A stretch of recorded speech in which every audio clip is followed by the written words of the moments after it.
నమస్కారం BSK news కి స్వాగతం. హెడ్లైన్ చూద్దాం.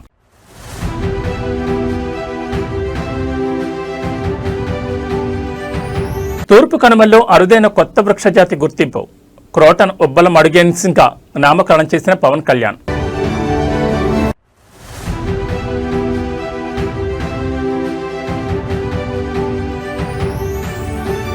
తెలంగాణ కాంగ్రెస్ లో కొత్త సమీకరణాలు. ఢిల్లీ వేదిక ఆసక్తికర పరిణామాలు.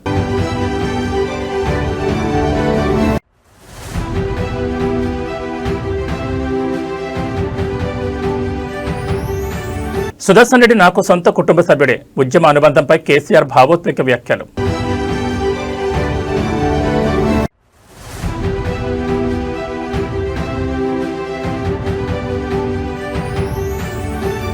తెలంగాణకు పొంచి ఉన్న తీవ్ర వరద ముప్పు. తాలిపేర్ ప్రాజెక్టు 24 గేట్ల ఎత్తివేత. ఇక డీటెయిల్స్ చూస్తే తిరుపతి జిల్లా పరిధిలోని తూర్పు కనుమల్లో అరుదైన నూతన వృక్ష జాతిని అటవీశాఖ అధికారులు పరిశోధకులు గుర్తించారు. ఉబ్బలమడుగు జలపాతానికి సమీపంలోని కంబకం కొండల్లో కనుగొన్న యుఫోబియేసి కుటుంబానికి చెందిన ఈ మొక్కకు ఆంధ్రప్రదేశ్ ఉప ముఖ్యమంత్రి అటవీ పర్యావరణ శాఖ మంత్రి పవన్ కళ్యాణ్ క్రోటన్ ఉబ్బలమడుగెన్సిస్ గా నామకరణం చేశారు. ప్రధాన అటవీ సంరక్షణాధికారి పివి చలపతిరావు మరియు ఆయన పరిశోధనా బృందం నిర్వహించిన ఫీల్డ్ సర్వేలో ఈ నూతన జాతి వెలుగులోకి వచ్చింది. అద్భుతమైన సుగంధ పరిమళాలు వెదజల్లే ఆకులు ఉన్న ఈ మొక్కను పవన్ కళ్యాణ్ ప్రత్యేకంగా పరిశీలించి అభినందించారు. క్రోటన్ ఆరోమెటికస్ అనే సమీప జాతితో పోలిస్తే ఇది ప్రత్యేకమైన నిర్మాణం మరియు పునరుత్పత్తి లక్షణాలను కలిగి ఉన్నట్లు శాస్త్రీయంగా నిర్ధారించారు. ఈ కొత్త జాతి మొక్క అత్యంత పరిమిత ప్రాంతంలో మాత్రమే ఉండడం, ఆవాసాలకు ముప్పు పొంచి ఉండడంతో దీని అంతరించిపోయే ప్రమాదంలో ఉన్న జాతిగా పరిశోధకులు వర్గీకరించారు. తూర్పు కనుమలలో ఉండే అపారమైన జీవ వైవిధ్యాన్ని, పర్యావరణ సంరక్షణ పట్ల కూటమి ప్రభుత్వానికి ఉన్న నిబద్ధతను ఈ ఆవిష్కరణ చాటి చెప్తోందని అధికారులు వెల్లడించారు. తూర్పు కనుమల్లో ఇలాంటి నూతన జాతుల రక్షణకు అటవీశాఖ ప్రత్యేక చర్యలు చేపడుతోంది. తెలుగుదేశం పార్టీ శ్రేణులతో నిర్వహించిన ప్రత్యేక కార్యక్రమంలో మంత్రి నారా లోకేష్ వైఎస్ఆర్సీపీపై విరుచుకుపడ్డారు. మన పార్టీలాగే వైసీపీ కూడా అనుబంధ విభాగాలున్నాయని, కాకపోతే వాటి పేర్లు వేరంటూ ఎద్దేవా చేశారు. గొడ్డలి, విధ్వంసం, బూతులు తిట్టడమే ఆ పార్టీ విభాగాలుగా మారాయని తీవ్రస్థాయిలో విమర్శించారు. ఈ సందర్భంగా నారా లోకేష్ మాట్లాడుతూ తెలుగుదేశం పార్టీ సిద్ధాంతాలకు వైసీపీ వైఖరికి ఉన్న వ్యత్యాసాన్ని ప్రజలకు స్పష్టంగా వివరించాల్సిన బాధ్యత కార్యకర్తలపై ఉందన్నారు. వైసీపీ యువ నాయకత్వంలో కేవలం నేరగాళ్లకు, విద్రోహ చర్యలకు పాల్పడే వారికే ప్రాధాన్యత ఇస్తున్నారని, ఈ నిజాన్ని ప్రజాక్షేత్రంలో ఎండగట్టాలని పిలుపునిచ్చారు. కూటమి ప్రభుత్వం చేపడుతున్న అభివృద్ధి సంక్షేమాన్ని ప్రజల్లోకి తీసుకెళ్లడంతో పాటు గత ప్రభుత్వ హయాంలో జరిగిన విధ్వంసాన్ని, ఆ పార్టీ అనుబంధ విభాగాలు చేసిన అరాచకాలను సోషల్ మీడియా మరియు క్షేత్రస్థాయి వేదికగా ఎప్పటికప్పుడు ప్రజలకు గుర్తు చేయాలని శ్రేణులకు లోకేష్ మార్గదర్శనం చేశారు. నారా లోకేష్ చేసిన ఈ వ్యాఖ్యలతో ఏపీ రాజకీయాల్లో మరోసారి మాటలు మొదలయ్యాయి.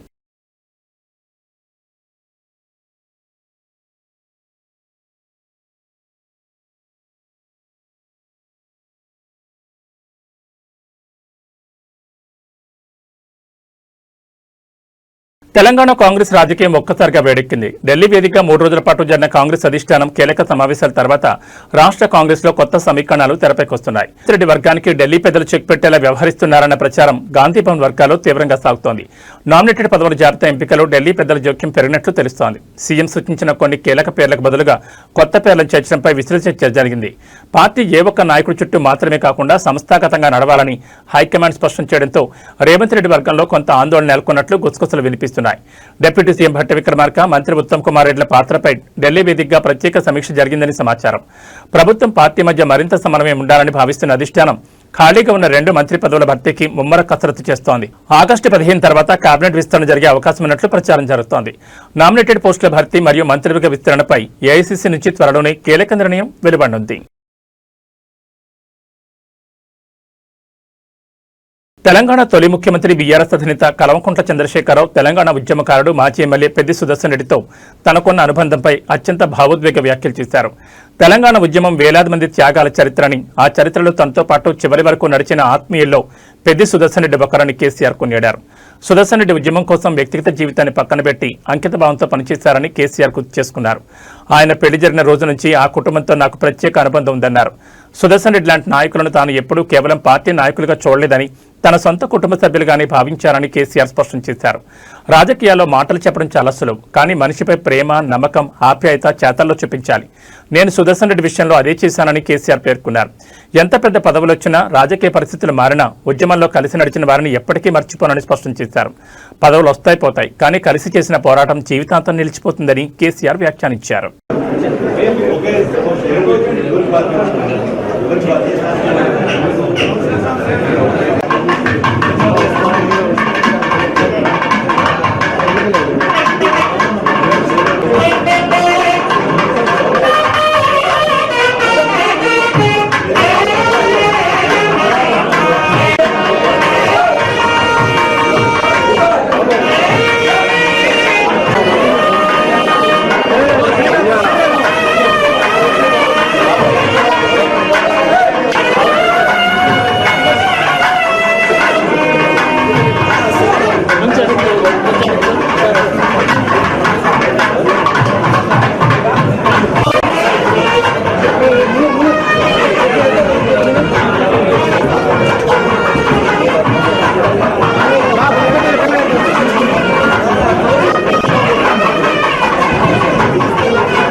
కేంద్ర ప్రభుత్వం మరియు పోలీసుల తీరుపై సీజేపీ ఫౌండర్ అభిజిత్ దీప్కే తీవ్రస్థాయిలో విరుచుకుపడ్డారు. విద్యార్థుల ఆగ్రహం ఇంకా సద్దుమణగలేదని, అవసరమైతే దేశవ్యాప్తంగా మరింత పెద్ద ఎత్తున ఉద్యమం చేపడతామని హెచ్చరించారు. ధర్మేంద్ర ప్రధాన్ను దింపినట్లే ఈ ప్రభుత్వాన్ని కూడా మార్చేస్తామని, దారికి రాకపోతే యువత తగిన బుద్ధి చెప్తుందని సంచలన వ్యాఖ్యలు చేశారు. మీడియాతో మాట్లాడిన అభిజిత్ దీప్కే ప్రధాని నరేంద్ర మోడీ తీరుపై తీవ్ర విమర్శలు గుప్పించారు. మోదీ వీడియోలు బాగా చేస్తున్నారు, ప్రధాని పదవిని వదిలేసి ఆయన మంచి ఇన్ఫ్లుయెన్స్ అవ్వచ్చు అంటూ ఎద్దేవా చేశారు. నిరసనలో పాల్గొన్న విద్యార్థులు ఇళ్లకు వెళ్లి పోలీసులు అరెస్ట్ చేస్తామని బెదిరిస్తున్నారని, ఇదేక్కడ న్యాయమని నిలదీశారు. విద్యార్థులు ఏమైనా ఉగ్రవాదులా? విద్యార్థులే ఈ దేశానికి భవిష్యత్ అని స్పష్టం చేశారు. వారిపై పోలీసులు పెల్లెట్ తుపాకులు వాడడానికి అనుమతులు ఇచ్చిన అధికారులపై తక్షణమే కఠిన చర్యలు తీసుకోవాలని డిమాండ్ చేశారు. విద్యార్థులపై జరుగుతున్న వేధింపులను ప్రభుత్వం వెంటనే నిలిపివేయాలని హెచ్చరించారు. విద్యార్థుల ఉద్యమంపై అభిజిత్ చేసిన వ్యాఖ్యలు ప్రస్తుతం వైరల్ గా మారాయి.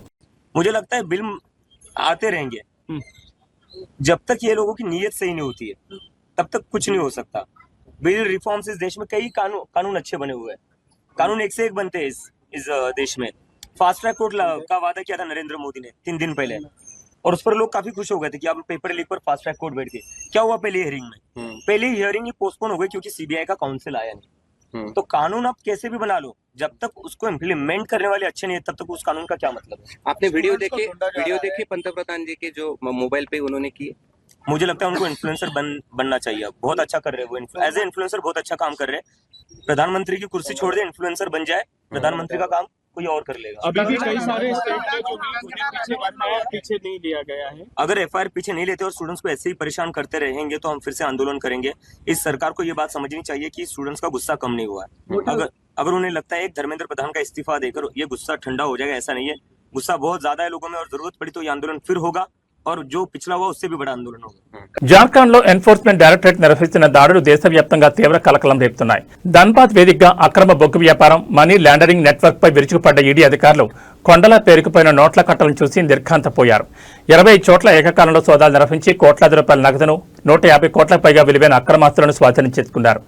అక్రమ బొగ్గు రవాణా మరియు హవాలా వ్యాపారాలపై వచ్చిన పక్కా సమాచారంతో ఈడీ అధికారులు ధన్బాద్ పరిసర ప్రాంతాల్లో విరుచుకుపడ్డారు.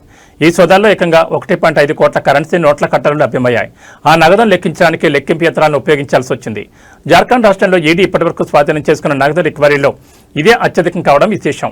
నగదుతో పాటు పలు ముఠాలకు సంబంధించిన కీలక పత్రాలు, డైరీలు, డిజిటల్ ఆధారాలను అధికారులు స్వాధీనం చేసుకున్నారు. ప్రాథమిక విచారణలోనే 150 కోట్లకు పైగా విలువైన బినామీ ఆస్తులను అధికారులు గుర్తించారు.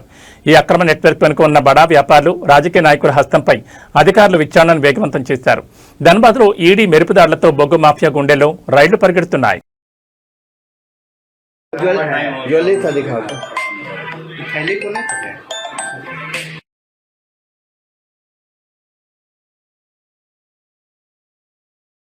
వైఎస్ఆర్సీపీ అధినేత మాజీ ముఖ్యమంత్రి వైఎస్ జగన్మోహన్ రెడ్డి శ్రీకాకుళం పర్యటనపై చంద్రబాబు ప్రభుత్వం విధించిన ఆంక్షలపై వైఎస్ఆర్సీపీ తీవ్రంగా మండిపడింది. మాజీ మంత్రి సీదిరి అప్పలరాజును పరామర్శించేందుకు వెళుతున్న జగన్ పర్యటనను ప్రభుత్వం ఉద్దేశపూర్వకంగానే అడ్డుకుంటోందని వైఎస్ఆర్సీపీ రాష్ట్ర అధికార ప్రతినిధి కొండా రాజీవ్ గాంధీ తీవ్ర ఆరోపణలు చేశారు. మీడియాతో మాట్లాడిన కొండా రాజీవ్ గాంధీ జగన్ కాన్వాయ్ను కేవలం 8 వాహనాలకే పరిమితం చేయడం, రోడ్లపై బారికేడ్లు ఏర్పాటు చేసే నాయకులను, కార్యకర్తలను నిలువరించడం ఏంటని ప్రశ్నించారు. జగన్ను కలిసేందుకు వస్తున్న వేలాది మంది ప్రజలను, ఇతర జిల్లాల నాయకులను పోలీసులు దారిలోనే అడ్డుకుంటున్నారని ధ్వజమెత్తారు. పోలీసుల వైఖరి భద్రతా చర్యల పరిధిలోకి రాదని, ఇది ముమ్మాటికి రాజకీయ నిర్బంధమేనని కొండా రాజీవ్ విమర్శించారు. ప్రతిపక్ష నేత పర్యటనకు ప్రజల నుంచి వస్తున్న అపూర్వ స్పందన చూసి ఓర్వలేకి చంద్రబాబు ప్రభుత్వం ఇటువంటి వింత ఆంక్షలు విధిస్తోందని, ప్రతిపక్షాల గొంతు నొక్కాలను చూస్తే ఊరుకునేది లేదని హెచ్చరించారు. వైఎస్ఆర్సీపీ ఆరోపణతో శ్రీకాకుళం జిల్లా వ్యాప్తంగా రాజకీయ వాతావరణం మరింత వేడెక్కింది. వస్తుంటే ఈ ప్రభుత్వానికి ఎందుకో గుండెల్లో రైళ్లు పరిగెడుతున్నాయి. జగన్మోహన్ రెడ్డి పర్యటన నిమిత్తం ఆయన చూసేందుకు వచ్చే పార్టీ కార్యకర్తలు, అభిమానులు వేలాదిగా విశాఖపట్నం ఎయిర్పోర్ట్ తరలి వస్తుంటే మాత్రం ఈ కూటమి ప్రభుత్వం ఎక్కడికక్కడ ఆంక్షలు విధిస్తుంది. ఎక్కడికక్కడ పార్టీ శ్రేణుల్ని, ఆయన అభిమానుల్ని అడ్డుకునేటటువంటి దిక్కుమాల కార్యక్రమాలు చేస్తుంది. నేను అడుగుతున్నాను ఈ కూటమి ప్రభుత్వాన్ని, ఎందుకు జగన్మోహన్ రెడ్డి గారి పర్యటన మీద కక్ష సాధిస్తున్నారు? ఎందుకు ఈ రకమైనటువంటి ఇబ్బందులు పెడుతున్నారు? జగన్మోహన్ రెడ్డి గారు అనే వ్యక్తి బయటకు వచ్చి మాట్లాడితే ఆయన అడుగులే పిడుగులై మీ అబద్ధాలను బద్దలు కొట్టి నిజాలను, వాస్తవాలను రాష్ట్ర ప్రజలకు మరింత చేరువుగా తీసుకెళ్తారనే ఒక భయంతోనే ఈ రోజు కూటమి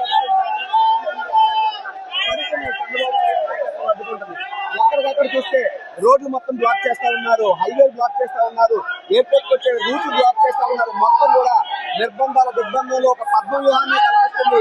ఈ రోజు విశాఖపట్నం మొత్తం కూడా జగన్మోహన్ రెడ్డి పర్యటన రూట్ ఏదైతే ఇచ్చారో అంతా కూడా బ్లాక్ చేస్తా ఉన్నారు. నేను అడుగుతున్నా ఈ కూటమి ప్రభుత్వాన్ని, ఎందుకు జగన్మోహన్ రెడ్డి గారు వస్తున్నారంటే ఆయన అభిమానులు, పార్టీ కార్యకర్తలు, ప్రజలు ఆయన చూడడానికి వస్తున్నారు తప్పితే వీరంతా ఏమి సంఘ విద్రోహ శక్తులు కాదు కదా.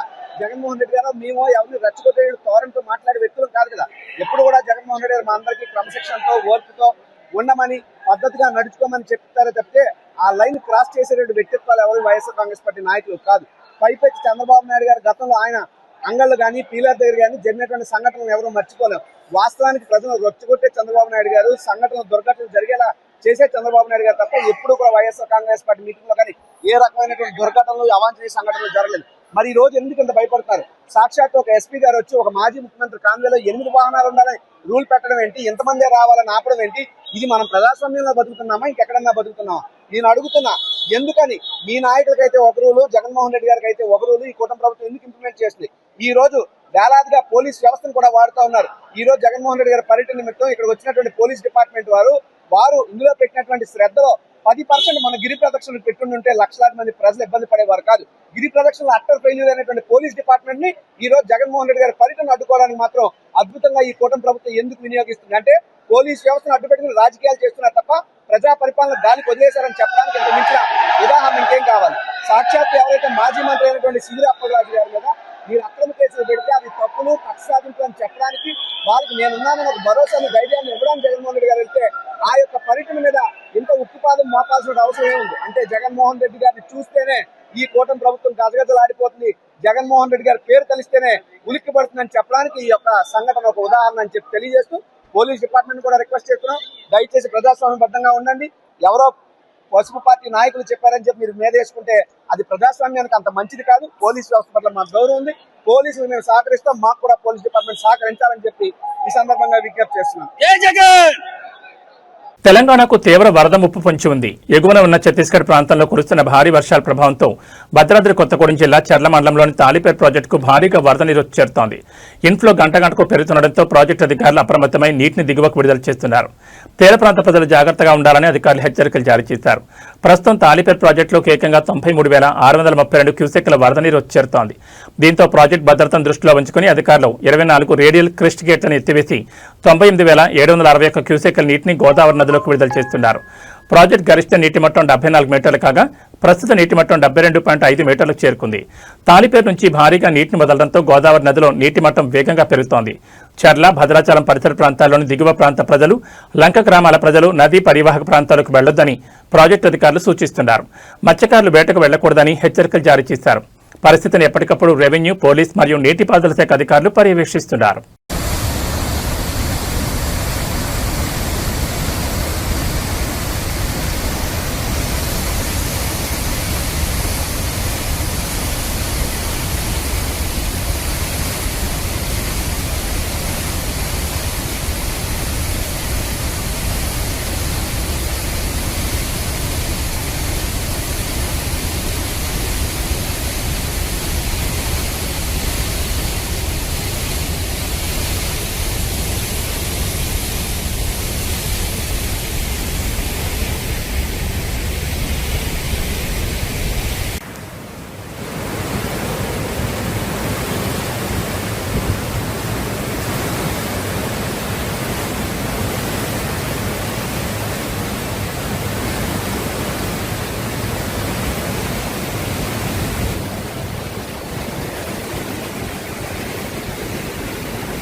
తెలంగాణ కాంగ్రెస్ సీనియర్ నేత టీపీసీసీ వర్కింగ్ ప్రెసిడెంట్ జగ్గారెడ్డి చేసిన వ్యాఖ్యలు రాష్ట్ర రాజకీయాల్లో తీవ్ర సంచలనం రేపుతున్నాయి. తనకు ఒక బలమైన రాజకీయ కోరికుందని, అయితే అది సీఎం పదవి మాత్రం కాదని ఆయన ఆసక్తికర వ్యాఖ్యలు చేశారు. తన మనసులోని మాటలను ఆ బలమైన కోరికను నవంబర్ నెలలో బహిరంగంగా వెల్లడిస్తానని ప్రకటించడం గమనార్హం. మీడియాతో మాట్లాడిన జగ్గారెడ్డి తనదైన శైలిలో స్పందించారు. నాకు రాజకీయంగా ఒక బలమైన కోరిక ఉందన్న మాట నిజమే, కానీ నాకు ముఖ్యమంత్రి అవ్వాలని లేదు. సీఎం పదవి లైన్లో ఇప్పటికే ఉత్తమ్ కుమార్ రెడ్డి ఉన్నారు అని వ్యాఖ్యానించారు. సీఎం పదవి కాకుండా తనకు మరో బలమైన కోరిక ఉందని, ఆ కోరిక ఏంటనేది నవంబర్ నెలలో స్వయంగా చెప్తానని వెల్లడించారు. నవంబర్ నెలలో తన మనసులోని పూర్తి విషయాలను బయటపెడతానని జగ్గారెడ్డి స్పష్టం చేయడంతో ఆయన రేపిన ఈ నవంబర్ సస్పెన్స్ ఇప్పుడు కాంగ్రెస్ వర్గాల్లోనూ రాజకీయ విశ్లేషకుల్లోనూ ఆసక్తికర చర్చకు దారితీసింది. ఆయన పార్టీ పదవుల గురించి మాట్లాడతారా, లేక భవిష్యత్ రాజకీయ ప్రణాళికను ప్రకటిస్తారా అనేది ఆసక్తికరంగా మారింది. జగ్గారెడ్డి వ్యాఖ్యలపై కాంగ్రెస్ అధిష్టానం ఎలా స్పందిస్తుందో వేచి చూడాల్సింది. ఇంకొక మాట చెప్తా, నాకు రాజకీయంగా నా మనసులో ఇంకొక కోరిక ఉంది. రాజకీయంగా మనసులో నాకు ఒక కోరిక ఉంది, అది నవంబర్లో చెప్తాది.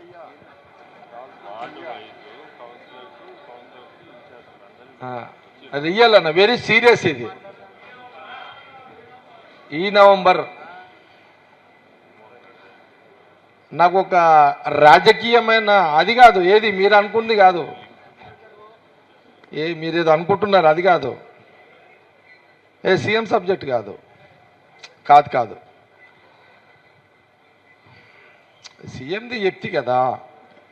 ఇప్పుడు సీఎం రేవంత్ రెడ్డి ఉన్నాడు, ఆయన ఇంకేదో 5 ఏళ్ళు అంటున్నాడు, మళ్ళీ ఉత్తమ్ రెడ్డి మళ్ళీ ఆయన ట్రై చేస్తాడు ఇప్పటికీ.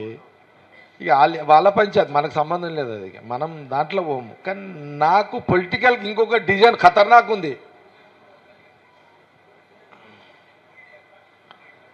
అది ఇదే నెల,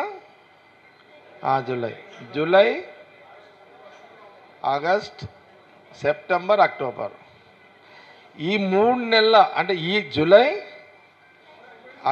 అయిపోయినా ఇప్పుడు 29, జూలై ఆగస్ట్ సెప్టెంబర్ అక్టోబర్, ఈ 4 నెలల్లో కొంత రాజకీయపరమైన కొంత క్లారిటీ వస్తుంది నాకు.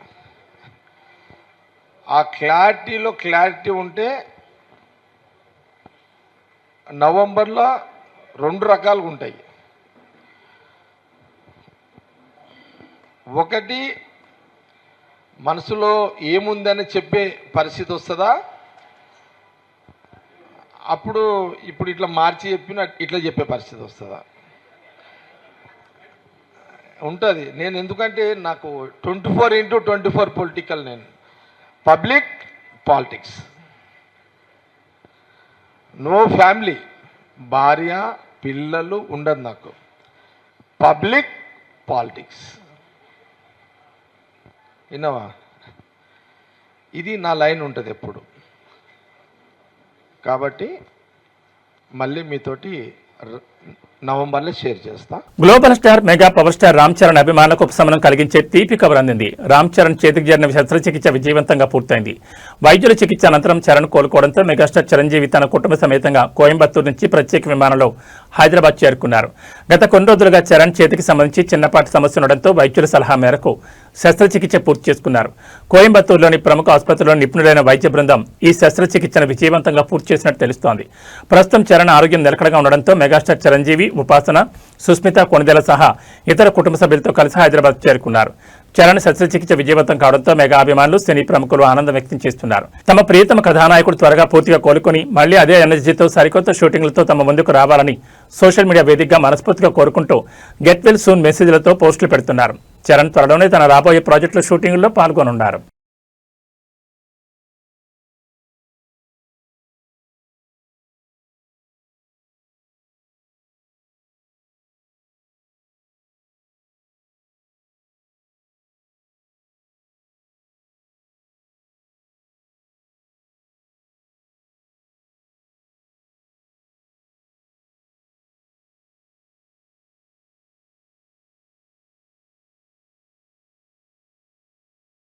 హైదరాబాద్ బులియన్ మార్కెట్లో ఇవాళ బంగారం, వెండి ధరలు భారీగా పెరిగాయి. అంతర్జాతీయ మార్కెట్ సంకేతాలకు అనుగుణంగా స్థానిక మార్కెట్లోనూ పసిడి ధరలు ఎగబాకాయి.